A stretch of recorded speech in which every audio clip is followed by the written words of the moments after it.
IAS officer ಆಗ್ಬೇಕು ನಾನು. ಆಗುತ್ತಾ? ನೀವ್ ಹೇಳಿ, ನಾನು ಆಗ್ತೀನ? ನನಗೆ ಈಗ 48 ವರ್ಷದಲ್ಲಿ ಯಾರಾದರೂ IAS ಆಫೀಸರ್ ಆಗೋದಕ್ಕೆ ಅವಕಾಶ ಇದೆಯಾ? ಆ ಯೋಗ್ಯತೆ ಅರ್ಹತೆ ಇಲ್ಲ, ಕಳ್ಕೊಂಬಿಟ್ಟಿದ್ದೀನಿ.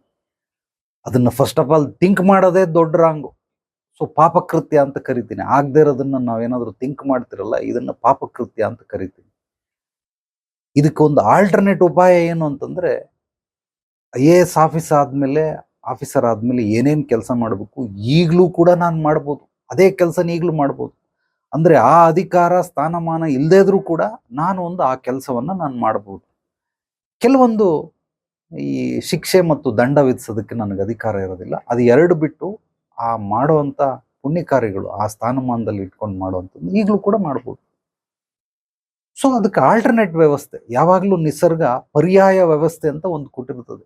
ಅಂದ್ರೆ ನೀವು ಒಂದು ಸಮಸ್ಯೆನ ಅಥವಾ ಯಾವುದೇ ಕಲೆಗಳನ್ನು ವಿದ್ಯೆಗಳನ್ನು ಹೀಗೇ ಕಲಿಬೇಕು ಅಂತ ಏನು ಅನ್ಕೊಂಡಿರ್ತೀರ, ಅದಿರೋದಿಲ್ಲ. ಉದಾಹರಣೆಗೆ ಈಜು ಕಲಿತೀರ, ನೀವು ಸ್ವಿಮ್ಮಿಂಗ್ ಪೂಲ್ಗೆ ಹೋದ್ರೆ ಅವರೊಂದು 5,000 6,000 ಚಾರ್ಜ್ ಮಾಡ್ತಾರೆ. ಒಂದು ವಾರ 15 ದಿವಸ ಟ್ರೈನಿಂಗ್ ಕೊಡ್ತಾರೆ, ನಿಮ್ಗೆ ಈಜು ಬರ್ತದೆ. ಇದನ್ನ ಸ್ವಿಮ್ಮಿಂಗ್ ಕೋಚ್ ಅಂತ ಕರೀತಾರೆ. ನಾವ್ ಹಂಗೆಲ್ಲ ಕಲ್ತಿಲ್ಲ, ಎಲ್ಲ ಬಾವಿಗೆ ತಗೊಂಡೋಗಿ ತಳ್ಬಿಡೋರು, ಹಗ್ಗ ಹಾಕಿಲ್ಲ, ಏನು ಇಲ್ಲ, ಸೀದಾ ತೆಗೆದ್ಮೇಲೆ ಒದ್ದು ಬಾವಿಗೆ ಬಿದ್ಬಿಟ್ಟು ಅಯ್ಯೋ ಕಾಪಾಡಿ ಕಾಪಾಡಿ ಕಾಪಾಡಿ ಅಂದಾಗ ಯಾವನ ಬರೋನು ಜುಟ್ಟು ಹಿಡಿದು ಎಳ್ಕೊಂಬರೋನು, ಚಡ್ಡಿ ಹಿಡಿದು ಎಳ್ಕೊಂಬರೋನು, ಎಳ್ಕೊಂಬಂದು ಮೇಲ್ಗಡೆ ಬಿಟ್ಬಿಡೋನು. ಸೊ ಹಿಂಗ್ ನಾವು ಕಲ್ತಿರೋದಂದ್ರೆ ಇದು ನಾಟಿ ಸ್ಟೈಲಲ್ಲಿ ಈಜು ಕಲಿಯುವಂತ ಪ್ರಕ್ರಿಯೆ. ಇನ್ನೊಂದು ಸ್ವಿಮ್ಮಿಂಗ್ ಪೂಲ್ ಅಲ್ಲಿ ಕಲಿಯುವಂತ ಪ್ರಕ್ರಿಯೆ. ಡ್ರೈವಿಂಗ್ ಸ್ಕೂಲ್ಗೆ ಹೋದ್ರೆ ನಿಮಗೆ ಡ್ರೈವಿಂಗ್ ಹೇಳ್ಕೊಡ್ತಾರೆ, ಅದು ಮಾಡರ್ನ್ ಟೆಕ್ನಿಕ್, ಅಂದ್ರೆ ಕೋಚ್ ಅಂತಾರೆ, ಡ್ರೈವರ್ ಅವನು ಕಲ್ಸ್ಕೊಡ್ತಾನೆ.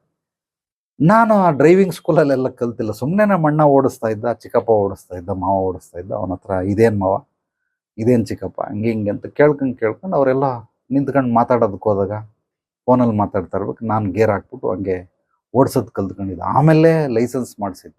ಸೊ ನಾಟಿ ಸ್ಟೈಲಲ್ಲಿ ಕಲಿಯುವಂಥ ವ್ಯವಸ್ಥೆ. ಅಂದ್ರೆ ನಿಸರ್ಗ ಎಲ್ಲದಕ್ಕೂ ಕೂಡ ಒಂದು ಡೈರೆಕ್ಟ್ ಆಗಿ ಕಲಿಸ್ಕೊಡೋದಕ್ಕೆ ವ್ಯವಸ್ಥೆ, ಇನ್ನೊಂದು ಪರ್ಯಾಯ ವ್ಯವಸ್ಥೆ. ಎರಡು ರೀತಿ ವ್ಯವಸ್ಥೆಗಳನ್ನ ಮಾಡಿರ್ತಾರೆ. ಯಾವುದೇ ಕಲೆಗಳನ್ನ ವಿದ್ಯೆಗಳನ್ನ ಕಲಿಬೇಕಾದ್ರೆ ಈ ಎರಡೂ ರೀತಿಯಲ್ಲೂ ನೀವು ಯಾವ್ದು ಬೇಕಾದ್ರೂ ಮಾಡ್ಬೋದು. 5 ಸ್ಟಾರ್ ಹೋಟ್ಲ್ಗಳಲ್ಲಿ ನೋಡಿ, ಎಲ್ಲ ಗ್ರಾಮ್ ಲೆಕ್ಕದಲ್ಲಿ ತೂಕ ಹಾಕ್ಬಿಟ್ಟು ಅಡುಗೆ ಮಾಡ್ತಾರೆ. ಇದಿಷ್ಟು ಗ್ರಾಮ್ ಹಾಕು, ಇದಿಷ್ಟು ಗ್ರಾಮ್ ಹಾಕು, ಇಷ್ಟು ಗ್ರಾಮ್ ಹಾಕು.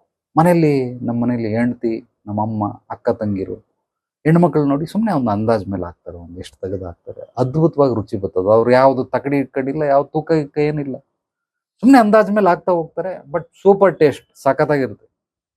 ನಾನು ಅಡುಗೆ ಮಾಡ್ತೀನಿ, ನನಗೂ ಅಡುಗೆ ಮಾಡೋದು ಬಹಳ ಇಷ್ಟ. ಸೊ ಅಪರೂಪಕ್ಕೆ ಯಾವಾಗಾದ್ರೂ ಒಂದ್ಸಲ ರುಚಿಯಾಗಿ ಬರ್ತದೆ, ಬಹಳ ಖುಷಿ ಆಗುತ್ತೆ. ನನಗೇನು ಪರವಾಗಿಲ್ಲಪ್ಪ, ಶಬಾಷ್, ಚೆನ್ನಾಗಿ ಮಾಡ್ತೀನಿ ನಾನು ಅಂತ ಒಂದು ಅಂದಾಜ್ ಮೇಲೆ ಒಂದಷ್ಟು ಹಾಕಿ ಅದ್ಭುತವಾಗಿ ಅಡುಗೆ ಬರ್ತದೆ.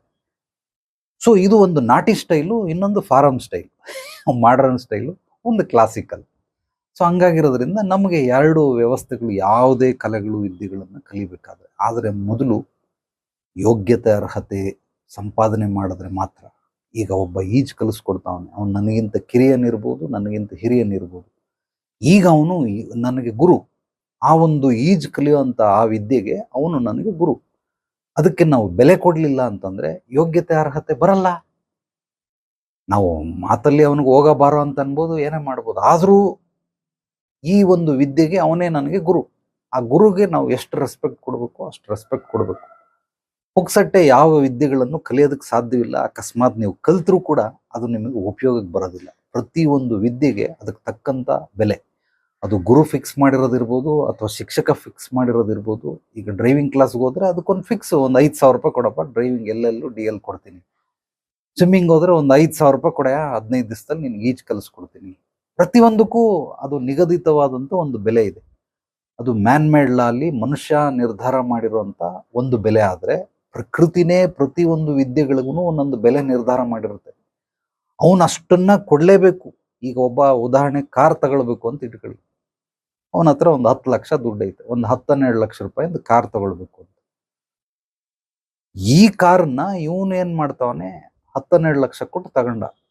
ಈ 10-12 ಲಕ್ಷ ಕೊಟ್ಟು ತಗೊಂಡಿರೋದನ್ನ ಏನೋ ಹೆಚ್ಚು ಕಡಿಮೆ ಆಗೋಯ್ತು, ಒಂದು ಆಕ್ಸಿಡೆಂಟ್ ಆಗಿ ಹೋಗಿರೋ ಇನ್ಸಿಡೆಂಟ್ ಹೇಳ್ತೀನಿ. ಆಕ್ಸಿಡೆಂಟ್ ತಗೊಂಡು ಒಂದು 3 ದಿವಸಕ್ಕೆ ಯಾರಿಗೋ ತಗೊಂಡು ಗುದ್ದುಬಿಟ್ಟ, ಸ್ವಲ್ಪ ಕಾಲಿಗೆ ಏಟಾಯ್ತು, ಮೂಳೆ ಫ್ರಾಕ್ಚರ್ ಆಗೈತೆ. ಹಾಸ್ಪಿಟ್ಲಿಗೆ ತಗೊಂಡೋಗಿ ಹೆಚ್ಚು ಕಡಿಮೆ 1.5 ಲಕ್ಷ ರೂಪಾಯಿ ಬಿಲ್ ಕೊಟ್ಟ.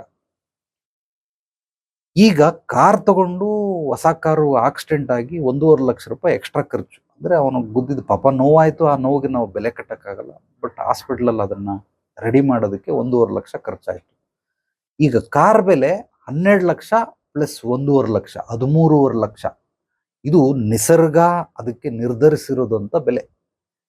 ಮಾರ್ಕೆಟಲ್ಲಿ ಅದ್ರ ಬೆಲೆ 12 ಲಕ್ಷ, ಇವನ ಹತ್ರ 10 ಲಕ್ಷ ಐತೆ. ಬಟ್ ಇವನು ಆ ಕಾರನ್ನು ಓಡಿಸ್ಬೇಕು ಅಂದರೆ ಇವನು ಮೊದಲು ನಿಸರ್ಗಕ್ಕೆ ಪೆನಾಲ್ಟಿ ಕಟ್ಟಬೇಕು. ಅಂದರೆ ನಿಸರ್ಗ ನಿರ್ಧರಿಸುತ್ತೆ ಇವನಿಗೆ ಎಷ್ಟು ಅಂತ. ಒಂದು ಮನೆ ಕಟ್ಟದ, ಇದೇ ಥರ ಕೇಸ್ಗಳು ನೂರಾರು ಸಾವಿರಾರು ಕೇಸ್ಗಳು ಹೇಳ್ತೀನಿ. ಮನೆ ಕಟ್ಟದ, ಈಗೇನು ಸ್ಕ್ವೇರ್ ಫೀಟ್ಗೆ 1,500ದಿಂದ 2,000 ರೂಪಾಯಿ ನಡೀತಾ ಇದೆ ಒಂದು ಚದರ ಅಡಿಗೆ ಸ್ಕ್ವೇರ್ ಫೀಟ್ ಲೆಕ್ಕದಲ್ಲಿ. ಸೊ ಎಲ್ಲ ಒಂದು 70 ಲಕ್ಷ ರೂಪಾಯಿ ಮನೆ. ಅದು ಬಿಲ್ಡರ್ಗೆ ಯಾರಿಗೂ ಕೊಟ್ಬಿಟ್ಟಿದ್ರು ಕಾಂಟ್ರಾಕ್ಟು, ಎಲ್ಲ ಕೊಟ್ಬಿಟ್ಟು ನಿಮಗೆ ಗೃಹ ಪ್ರವೇಶ ದಿವಸ ಕೀ ಕೊಡ್ತೀನಿ ಅಂತ. ಬಟ್ ಕೆಲವೊಂದೆಲ್ಲ ಎಕ್ಸ್ಟ್ರಾ ಏನೇನೋ ತಂದು ಹಾಕಿರ್ತಾರೆ, ಟೈಲ್ಸ್ಗಳು, ಮರಗಳು, ಸ್ವಲ್ಪ ಕ್ವಾಲಿಟಿ ಎಲ್ಲ ತಂದು ಹಾಕಪ್ಪ, ಇನ್ನೊಂದು ಸ್ವಲ್ಪ ಕೊಡ್ತೀನಿ ಅಂತ. ಒಂದು 10 ಲಕ್ಷ ಎಕ್ಸ್ಟ್ರಾ ಕೊಟ್ಟ, 70 ಪ್ಲಸ್ 80 ಲಕ್ಷ ರೂಪಾಯಿ ಕೊಟ್ಟಾದ್ಮೇಲೆ ಅಲ್ಲಿ ಏನೋ ಸ್ವಲ್ಪ ಸೈಟ್ದು ಕಿರಿಕಿರಿ, ಅದೇನೋ ಬೆಟರ್ಮೆಂಟ್ ಚಾರ್ಜ್ ಕಟ್ಟಿಲ್ಲ, ಅವು ಇವು ಮಣ್ಣು ಮಸಿ ಅಂತ ಏನೇನೋ ಮಾಡ್ಕೊಂಡು ಪಾಪ ಅವ್ರು ಯಾರಿಗೂ ಕರೆದು ಅವ್ರಿಗೆಲ್ಲ ಒಂದಷ್ಟು ಲಂಚ ಕೊಟ್ಟ. ಹೆಚ್ಚು ಕಡಿಮೆ ಆ ಮನೆಗೆ 1 ಕೋಟಿ ರೂಪಾಯಿ ಬೆಲೆ ಆಯಿತು. ಗೃಹ ಪ್ರವೇಶ ಇನ್ನೂ ಮುಗಿದಿಲ್ಲ, ಮುಗಿಯೋಷ್ಟರಲ್ಲಿ ಆ ಮನೆಗೆ ಖರ್ಚು 1 ಕೋಟಿ. ಇವನು ಕೇಳಿದ್ದು 70 ಲಕ್ಷ, ಇಂಜಿನಿಯರ್ ಆರ್ಕಿಟೆಕ್ಚರ್ ಕೇಳಿದ್ದು 10 ಲಕ್ಷ ರೂಪಾಯಿ ಎಕ್ಸ್ಟ್ರಾ ಆಯಿತು. 20 ಲಕ್ಷ ರೂಪಾಯಿ ಆ ಎಲ್ಲ ಸಮಸ್ಯೆಗಳನ್ನು ಬರ್ಸೋದಕ್ಕೆ. ಈಗ ಇವನ್ ಬಜೆಟ್ ಎಷ್ಟು? 70 ಲಕ್ಷ, ಖರ್ಚಾಗಿದ್ದೆಷ್ಟು? 1 ಕೋಟಿ. ಇನ್ನು 30 ಲಕ್ಷ ರೂಪಾಯಿ ಏನಿದೆ ಅದು ನಿಸರ್ಗ ನಿಗದಿತಪಡಿಸಿದಂಥ ಬೆಲೆ. ಇದು ಪ್ರತಿಯೊಬ್ಬರಿಗೂ ಅನ್ವಯ. ನಾನು ಉದಾಹರಣೆಗೆ ಒಂದು 2-3 ಎಕ್ಸಾಂಪಲ್ ಹೇಳ್ತಾ ಇದ್ದೀನಿ. ಪ್ರತಿಯೊಬ್ಬರಿಗೂ ಅನ್ವಯ. ನೀವು ಏನನ್ನೇ ತಗೊಂಡ್ರೆ ಮಾರ್ಕೆಟ್ ಬೆಲೆ ಒಂದು, ನಿಸರ್ಗ ನಿರ್ಧರಿಸೋದು ಒಂದು. ಒಬ್ಬ ಹುಡುಗ ಇನ್ವೆಸ್ಟ್ ಮಾಡ್ತೀನಿ ಅಂತ ಒಂದು ಪ್ಲಾನ್ ಕೊಡಿ ಗುರುಜಿ ಅಂದ. ನಾನು ಅವನಿಗೆ, ನೋಡಪ್ಪ, ಅವನು ಬಹಳ ವರ್ಷದಿಂದ ಪರಿಚಯ, ಒಂದು 10-15 ವರ್ಷದಿಂದ ಪರಿಚಯ. 15 ವರ್ಷದಿಂದ ಪರಿಚಯ ಇರೋದ್ರಿಂದ ಅವನು ಎಲ್ಲ ಪೂರ್ವಾಪರಗಳು ಚೆನ್ನಾಗಿ ಗೊತ್ತು. ನೋಡಯ್ಯ, ನೀನು ಇಷ್ಟನ್ನ ಇನ್ವೆಸ್ಟ್ ಮಾಡು, ಇಷ್ಟು ಎಮರ್ಜೆನ್ಸಿ ಫಂಡ್ ಅಂದರೆ ಇಟ್ಕೊಂಡಿರು, ಲಿಕ್ವಿಡ್ ಕ್ಯಾಶ್ ಅಂತ ಮನೇಲಿ ಇರಬೇಕು, ಇದು ಇಟ್ಕೊಂಡಿರು ಅಂತ. ಇಲ್ಲ ಮನೇಲಿ ಇಟ್ಕೊಂಡ್ರೆ ಏನು ಮರಿ ಹಾಕ್ತಾ, ನೀವು ಸುಮ್ಮನೆ ತಗೊಳ್ಳಿ ಗುರುಜಿ ಹಾಕಿ ಅಂತ ಅಂದ್ಬಿಟ್ಟು, ಹೇಳೋದು ಕೇಳ, ಅರ್ಜೆಂಟ್ ಮಾಡಬೇಡ, ನಿಧಾನವೇ ಪ್ರಧಾನ, ಆತರಗಾರನಿಗೆ ಬುದ್ಧಿಮಟ್ಟ. ಶಾರ್ಟ್ ಟರ್ಮಲ್ಲಿ ಆಟ ಆಡಬೇಡ ಕಣೋ, ಲಾಂಗ್ ಟರ್ಮಲ್ಲಿ ಆಟ ಆಡು, ಅಂದರೆ ದೂರದೃಷ್ಟಿ. ಸೊ ಶಾಶ್ವತವಾದ ಪರಿಹಾರಗಳು ನೋಡ್ಕೊ, ತಾತ್ಕಾಲಿಕವಾಗಿ ಹುಡ್ಕೋಬೇಡ. ಇಲ್ಲ ನೀವು ಏನೇನೋ ಹೇಳಿ ಕನ್ಫ್ಯೂಸ್ ಮಾಡಬೇಡಿ ಗುರುಜಿ, ಹಾಕ್ಬಿಡಿ ನೀವು, ಪರವಾಗಿಲ್ಲ ಧೈರ್ಯವಾಗಿ ಅಂತ ಕೊಟ್ಟ. ಒಂದು 6-7 ಲಕ್ಷ ರೂಪಾಯಿ ಕೊಟ್ಟ. ಸೊ ಅದನ್ನು ತಗೊಂಡು ಬಂದು ಅವನು ಹೇಳೋ ಪ್ಲಾನ್ ಪ್ರಕಾರ ಇನ್ವೆಸ್ಟ್ ಮಾಡಿದೆ. ಮೊನ್ನೆ ಏನಾಯಿತು, ಒಂದು 10 ಗ್ರಾಮ್ ಚಿನ್ನ ಕಳೆದೋಯ್ತು. ಎಲ್ಲ ಮದುವೆಗೆ ಹೋಗಿದ್ದ, ಚಿನ್ನ ಕಳ್ಕೊಂಬಿಟ್ಟವನೆ. ಗುರುಜಿ ಕಳೆದೋಯ್ತು ಅಂತ.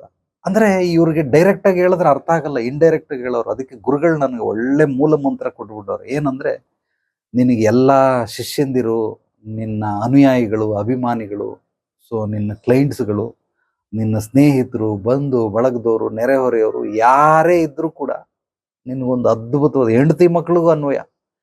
ಗಾಯ ಮಾಡ್ಕೊಂಬರ್ತಾರೆ, ಮುಲಾಮ್ ಹಚ್ಚಿ ಕಳಿಸು ಅಂತ. ಜಾಸ್ತಿ ಹೇಳಕ್ ಹೋಗ್ಬೇಡ, ಎಲ್ಲಿ ಬಿದ್ದೆ, ಯಾಕೆ ಬಿದ್ದೆ, ಅವೆಲ್ಲ ಅವ್ರು ಕೇಳಲ್ಲ. ಅಜ್ಞಾನಿಗಳು, ಅಜ್ಞಾನಕ್ಕೆ ಮದ್ದಿಲ್ಲ, ಮನೋರೋಗಕ್ಕೆ ಮದ್ದಿಲ್ಲ ಅಂತಾರೆ. ಬಟ್ ನಾನು ಹೇಳ್ತಾ ಇದ್ದೀನಿ, ಅಜ್ಞಾನಕ್ಕೆ ಮದ್ದಿಲ್ಲ, ದಡ್ಡತನಕ್ಕೆ, ಮೂರ್ಖತನಕ್ಕೆ ಮದ್ದಿಲ್ಲ. ಗಾಯ ಮಾಡ್ಕೊಂಬರ್ತಾರೆ, ಮುಲಾಮ್ ಹಚ್ಬಿಟ್ಟು ಕಳಿಸು ಅಂತ. ನಾನು ಹಂಗೆ ಮಾಡ್ತೀನಿ. ಮಗನೇ ಬಾ, ನೀನು ಹೇಳಿದ್ರೆ ಕೇಳೋದಿಲ್ಲ. ಈಗ ನಿನಗೆ 10, ಇವಾಗೇನು 9,000 10,000 ಐತಿ ಚಿನ್ನ. 10 ಗ್ರಾಮ್ ಅಂದರೆ ಹೆಚ್ಚು ಕಡಿಮೆ 1 ಲಕ್ಷ. 1 ಲಕ್ಷ ಹೋಯ್ತು ದುಡ್ಡು. ತಿಂದಂಗಲ್ಲ, ಉಂಡಂಗಲ್ಲ. ನಾನು ಹೇಳಿರೋ ಪ್ರಕಾರ ಅವನು ಏನಾದರೂ ಮಾಡಿದರೆ, ಸೊ ಅದನ್ನು ಗೋಲ್ಡನ್ ರೇಷಿಯೋ ಅಂತಾರೆ, 60:80, 38. ಈ ರೇಷಿಯೋ ಪ್ರಕಾರ ಹಾಕ್ಬಿಡಪ್ಪ, ಶಾಶ್ವತವಾಗಿ ನೀನು ಸಾಯೋವರೆಗೂ ಅದು ನಿರಂತರವಾಗಿ ಬರ್ತಾ ಇರ್ತದೆ. ಹಿಂಗೆ ಮಾಡು ಅಂತಂದರೆ ಅವ್ನು ಮಾಡಲಿಲ್ಲ. ಈಗ ಒಂದು ಕಳೆದೋಗಿದೆ, ಮತ್ತೆ ಅವನಿಗೆ ಹೇಳಿದ್ದೀನಿ, ಈ ದುಡ್ಡು ನಿನಗೆ ರಿಟರ್ನ್ ಬರೋಷ್ಟರಲ್ಲಿ ಇನ್ನೂ ನಿನಗೆ 2 ಸಲ ಅಷ್ಟೇ ಪ್ರಮಾಣದ, ಅಂದರೆ ಅಷ್ಟು ದುಡ್ಡೊಂದು ಮತ್ತೆ ತಿರ್ಗಾ ಕಳೆದೋಗುತ್ತೆ, ಬಿ ಕೇರ್ಫುಲ್ ಅಂತ. ಅದಕ್ಕೆ ಏನು ಮಾಡೋದು, ಈ ರೀತಿ ಆಗ್ಬಿಟ್ಟಿತ್ತಲ್ಲ ಗುರುಜಿ ಅಂತ. ಅದಕ್ಕೆ ದೊಡ್ಡವ್ರು ಹೇಳಿದ್ದನ್ನು ಕೇಳಬೇಕು, ಹೇಳ್ದಂಗೆ ಮಾಡ್ಕೊ. ನಿನಗೆ ಯೋಗ್ಯತೆ ಅರ್ಹತೆ ಇಲ್ಲ, ಒಂದೇ ಸಲ ತಗೊಂಬಂದು ಹಿಂಗೆ ಸುರಿದು ಬಿಟ್ರೆ ಅಲ್ಲಿ ಉಪಯೋಗಕ್ಕೆ ಬರೋದಿಲ್ಲ. ಒಂದು ಸ್ವಲ್ಪ ಸ್ವಲ್ಪ ಆಮೇಲೆ ನಡಿಗೆಯಲ್ಲಿ ನಾವು ನಿಧಾನವಾಗಿ ಅಭಿವೃದ್ಧಿ ಹೊಂದಬೇಕು. ಒಂದೇ ಸಲ ನಾವು 4-5 ಮೆಟ್ಲು ಹತ್ತಕ್ಕೆ ಸಾಧ್ಯವಿಲ್ಲ. ಶಕ್ತಿ ಇದೆ, ಅದಕ್ಕೇನೋ ಆಲ್ಟ್ರೇಷನ್ ಕೂಡ ಮಾಡ್ಕೊಳ್ತೀವಿ, ಬಟ್ ಸಾಧ್ಯವಿಲ್ಲ. ಹಂಗೇನಾದರೂ ಆದರೆ ಮೇಲ್ಗಡೆ ಹೋಗ್ಬಿಟ್ಟು ಶ್ರಮ ಪಡಬೇಕಾಗುತ್ತೆ, ಕೈಯೋ ಕಾಲ ಹಿಡ್ಕೊಂಡ್ಬಿಡ್ತದೆ, ಅಲ್ಲ ಆಮೇಲೆ ಕೂತ್ಕೊಬೇಕಾಗ್ತದೆ. ಸೊ ಅದ್ರ ಬದಲು ಒಂದೊಂದೇ ಮೆಟ್ಲನ್ನು ಹತ್ಕೊಂಡು ಹೋದ್ರೆ ಒಂದೊಂದು ಮೆಟ್ಲು ಹತ್ತಕ್ಕೆ ಒಂದೊಂದು ಗಂಟೆ. ನಾನು ಉದಾಹರಣೆ ಹೇಳ್ತಾ ಇದ್ದೀನಿ, ಒಂದು ದಿವಸ ಆಗ್ಬೋದು, ಒಂದು ವಾರ ಆಗ್ಬೋದು, ಒಂದು ತಿಂಗಳಾಗ್ಬೋದು, ಒಂದು ವರ್ಷ ಆಗ್ಬೋದು ಒಂದು ಮೆಟ್ಲು ಹತ್ತಕ್ಕೆ. ನಾನು ಯಾವುದು ಬೆಟ್ಟದ ಮೆಟ್ಲು, ಮನೆ ಮೆಟ್ಲು ಹೇಳ್ತಾ ಇಲ್ಲ, ಜೀವನದ ಮೆಟ್ಲು, ಅದನ್ನು ಹತ್ತೋದಕ್ಕೆ 1 ವರ್ಷ. ಸೊ 1 ಗಂಟೆ ಹಿಡಿಯುತ್ತೆ. 4 ಮೆಟ್ಲು ಹತ್ತಕ್ಕೆ 4 ಗಂಟೆ ಹಿಡಿಯುತ್ತೆ.